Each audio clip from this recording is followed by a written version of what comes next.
Masters. Curtis! On Cardas's board, a light winked on. Ready, he called, punching the numbers over to the pilot station. It's not a very long jump, though. He was cut off by a screech from somewhere aft, and the flashing blaster bolts were replaced by flashing star lines as the bargain hunter shot into hyperspace. Cardass took a deep breath, let it out silently. This is not what I signed up for, he muttered to himself. Barely 6 standard months after signing on with Kento and Maris, this was already the second time they'd had to run for their lives from someone. And this time, it was a hut they'd frizzled. Kento, he thought darkly, had a genuine talent for picking his fights. You okay, George? Cardass looked up, blinking away a drop of sweat that had somehow found its way into his eyes. Maris was swiveled around in her chair, looking back at him with concern. I'm fine, he said, wincing at the quavering in his voice. Of course he is, Kento assured Maris, as he also turned around to look at their junior crewer. Those shots never even got close. Cardass braced himself.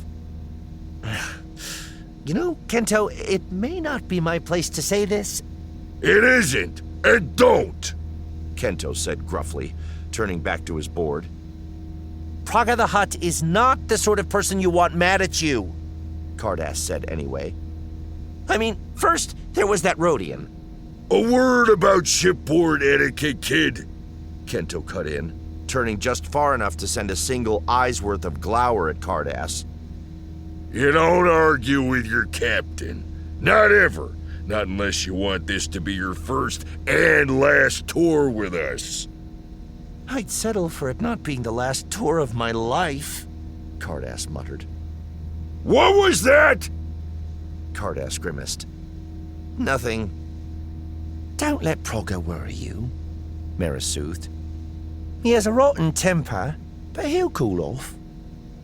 Before or after he racks the 3 of us and takes all the furs, Cardass countered, eyeing the hyperdrive readings uneasily. That Mauvine nullifier instability was definitely getting worse.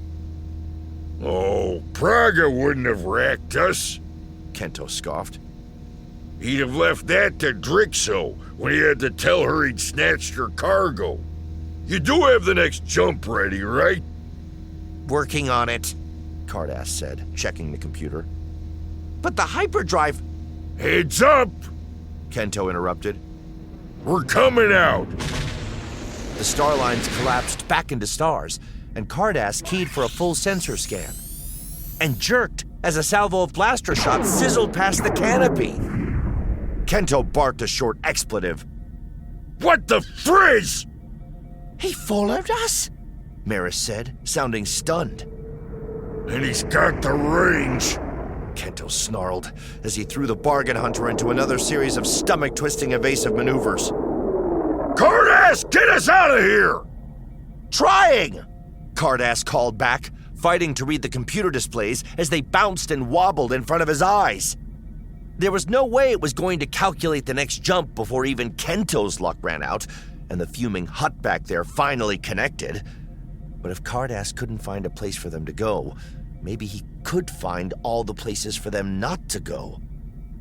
The sky directly ahead was full of stars, but there was plenty of empty black between them. Picking the biggest of the gaps, he punched the vector into the computer. Try this one, he called, keying it to Kento. What do you mean, try? Maris asked. The freighter rocked as a pair of shots caught it squarely on the aft deflector. Never mind, Kento said before Cardass could answer. He punched the board, and once again, the star lines lanced out and faded into the blotchy hyperspace sky. Maris exhaled in a huff. That was too close. Okay, so maybe he is mad at us, Kento conceded. Now, like Maris said, kid, what do you mean, try this one? I didn't have time to calculate a proper jump, Cardass explained. So I just aimed us into an empty spot with no stars.